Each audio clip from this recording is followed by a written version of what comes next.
നമ്മുടെ വാശി കൊണ്ട് നമ്മുടെ ജീവിതത്തിൽ പല തെറ്റുകളും സംഭവിക്കാം അല്ലേ.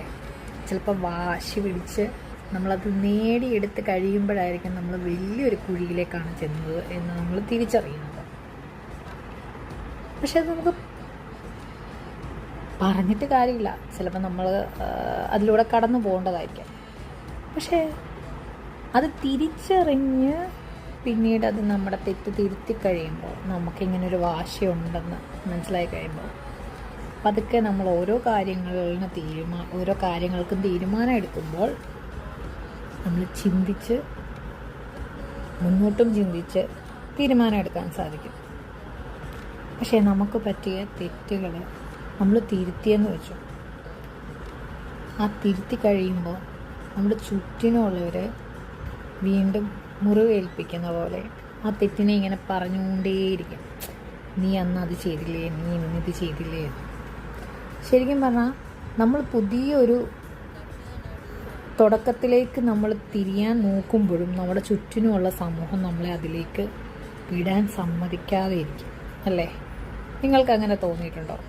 നമ്മൾ പലരും ഫേസ് ചെയ്യുന്നൊരു കാര്യം അല്ലേ. ചില തെറ്റുകൾ മനുഷ്യനല്ലേ, ജീവിതത്തിൽ സംഭവിക്കാം. ചിലപ്പോൾ നമ്മൾ ആ വാശി പിടിക്കുന്നതോ അല്ലെ ആ തെറ്റ് സംഭവിക്കുന്നതോ ചിലപ്പോൾ മറ്റുള്ള ആളുകളെ ബാധിക്കരുതെന്ന് വിചാരിച്ചിട്ടുണ്ടാവാം. അല്ലെങ്കിൽ നമ്മുടെ ചിലപ്പോൾ ഉള്ള ആ ഒരു സമയത്തെ എന്താ പറയുക ശരി എന്നുള്ളൊരു രീതിയിലായിരിക്കാം. പക്ഷെ അതിൽ നിന്നെല്ലാം നമ്മൾ പോന്നു കഴിയുമ്പോൾ അതെല്ലാം വിട്ട് നമ്മൾ പുതിയൊരു തുടങ്ങുമ്പോൾ നമ്മുടെ ചുറ്റിനുമുള്ളവർ ആ തെറ്റിനെ ഇങ്ങനെ പഴിച്ചുകൊണ്ടേയിരിക്കും. അങ്ങനെ ആ തെറ്റ് പഴിച്ചുകൊണ്ടിരിക്കുമ്പോൾ ആ പുതിയ തുടക്കത്തിലേക്ക് വരുന്നവർക്ക് വീണ്ടും പഴയതിലേക്ക് പോകാനുള്ള വഴിയാണ് അവരത് ഒരുക്കി കൊടുത്തുകൊണ്ടിരിക്കുന്നത്.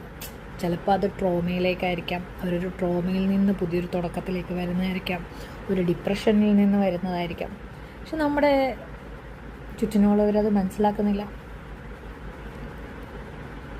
നിങ്ങൾക്കിതുപോലത്തെ അനുഭവം ഉണ്ടായിട്ടുണ്ടോ?